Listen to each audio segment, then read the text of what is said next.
Hayward with 24 points, 9 rebounds, 7 assists. Crouches over the right-hand dribble, feigns the crossover, goes to the sideline, open 3 on a step back. Bang! G-Time, you did it, baby! That's enormous! Wow! The biggest field goal of the night. 102-94. G-Time rips the cords from the right side. It is tip-off. We'll talk about Durant dropping out of the U.S. basketball. Plus, what does the Western Conference look like in 3 years? And your question. It's all up today on today's edition of Tip-Off. Pow, pow, pow.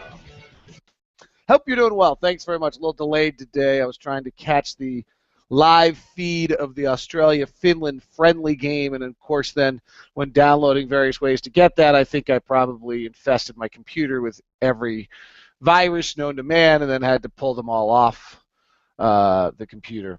Through the first quarter, Dante Exum's been really quiet. Finland led Australia 27-20, or 27-18 at the end of one. Exum had played looks like about 6-7 minutes, maybe. It's hard to tell. Some of their box score stuff isn't perfect. And he had a steal. He missed a shot close, and he had an assist. Brock Modem has played a little bit in that game and did not seem to have a huge impact either. So both our guys pretty quiet in what they're doing right now. So not a lot of not a lot of big information to give you.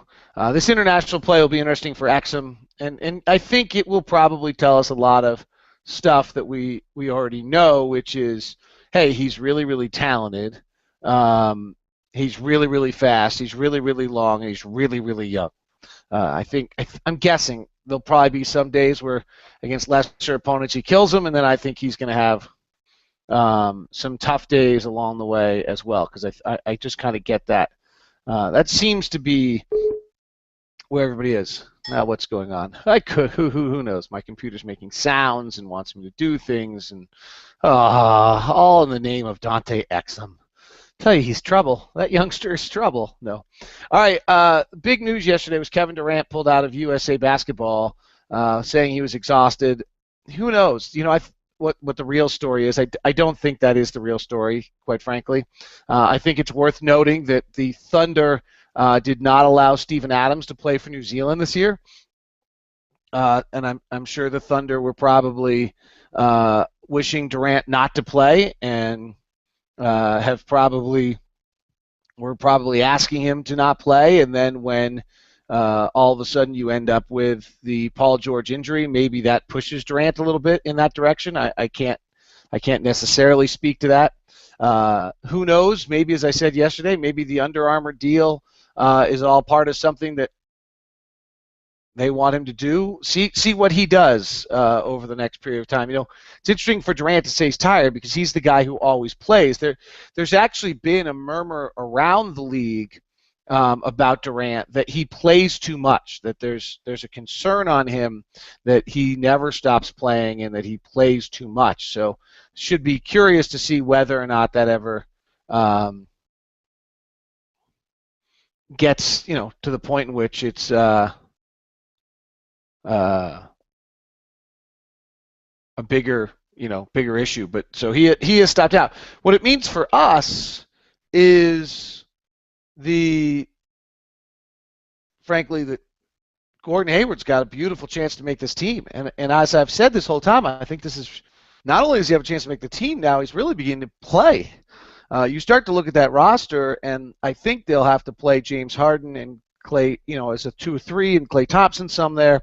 I mean, they just lost their they had 2 guys who they had as 3s, Paul George and Kevin Durant, who could slide down to play 4. I think Hayward's going to have to do some of that. Everyone insists that Chandler Parsons is the only one on the roster who's a 3-4 combo. I don't know. I don't see it. I see Hayward as a 2-3-4 combo.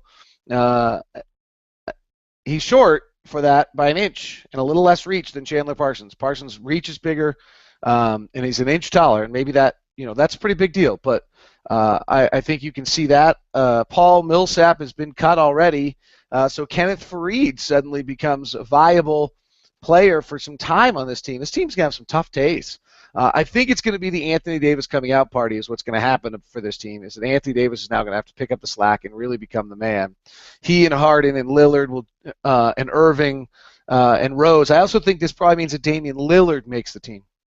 That all of a sudden you lose Paul George and Kevin Durant, and I think you now carry Irving, Rose, and Lillard as 3 point guards, and Steph Curry, because you may need some scoring. That actually, in that weird way, could hurt Gordon Hayward a little bit. That if you suddenly start to play this number game, and I'm going to do this off the top of my head, but so if you keep all 3 point guards and Curry and Harden and Korver and Thompson and Anthony Davis is 8, and now does DeMarcus Cousins make the team because you're a little different team and you might need him down low, 9.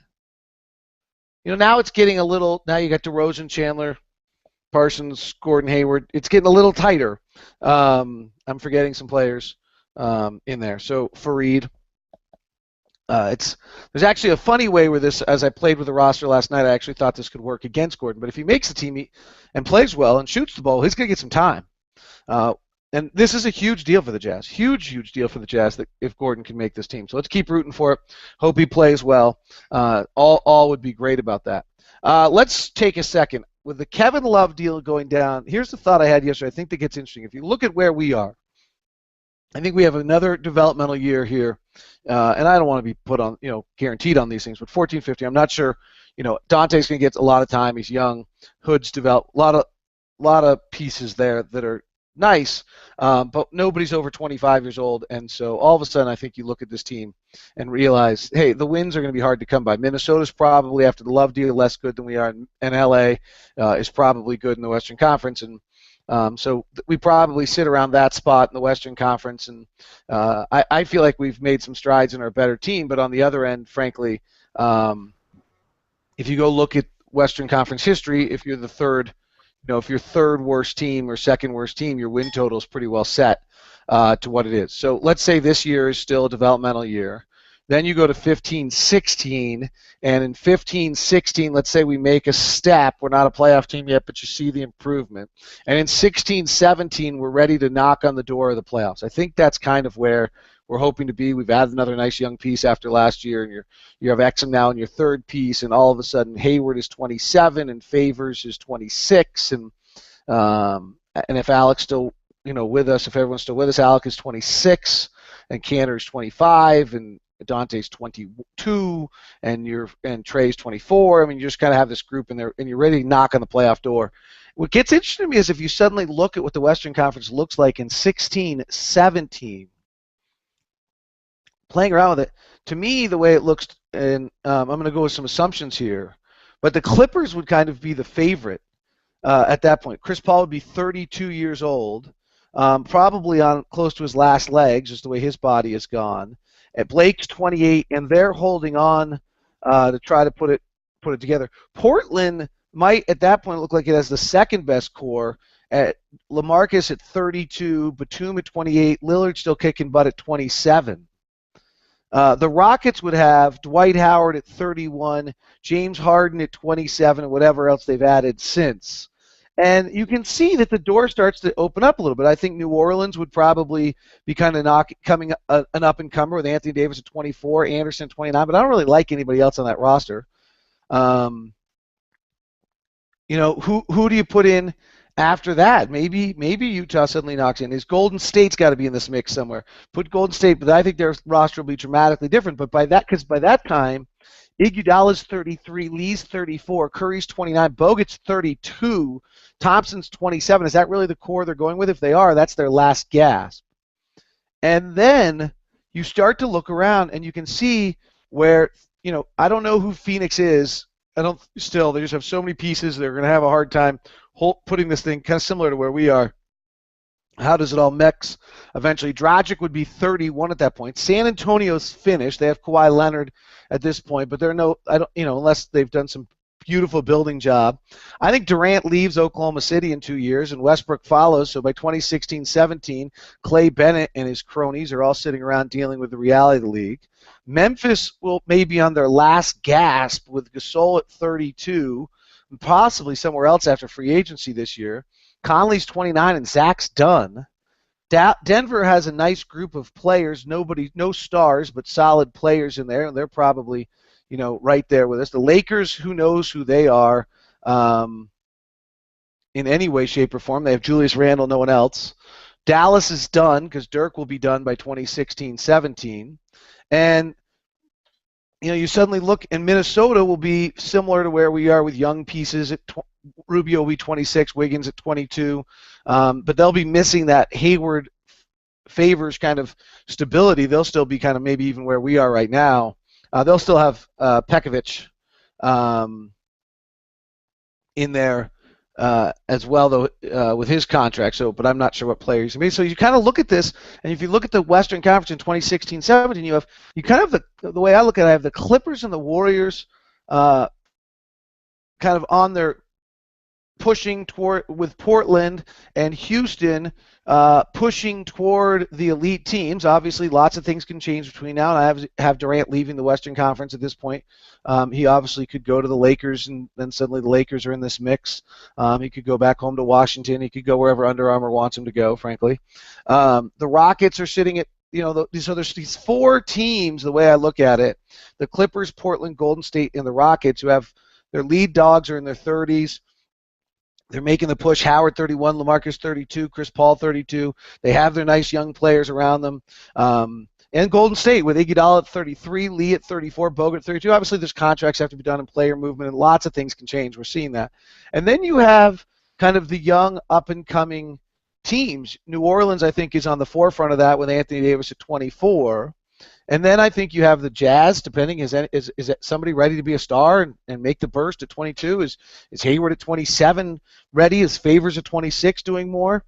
Memphis holding on, if not done by some sort of deal. Denver with their solid group sitting in there. Phoenix with their solid group. Very similar kind of Phoenix and Denver, though Dragic would be 31 at that point, and may have slowed down a little bit, and you never know. With Lakers, the point of this is that the Western Conference door kind of opens up a little bit. You have these four teams. You have a growing team in New Orleans at 5, Memphis clinging to the end of their run. Denver and Phoenix are solid at 6, 7, 8.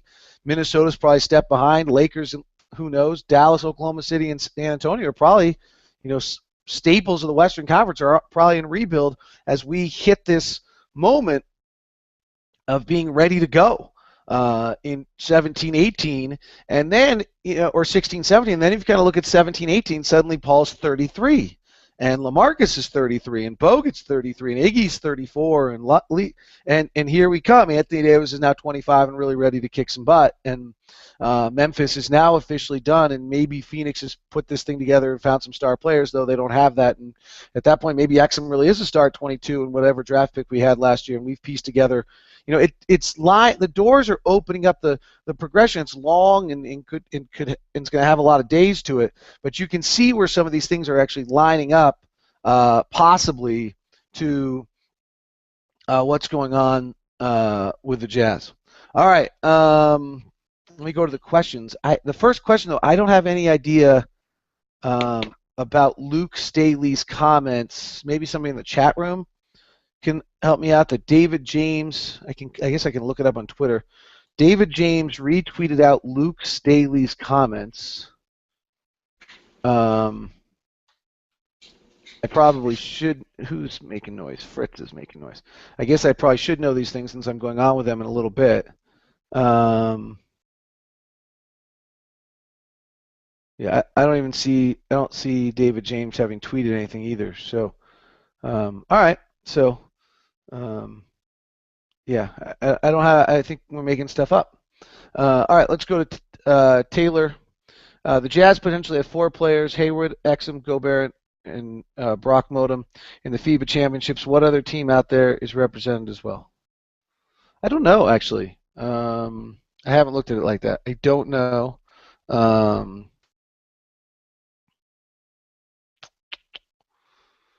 San Antonio is obviously the usual one, but they have I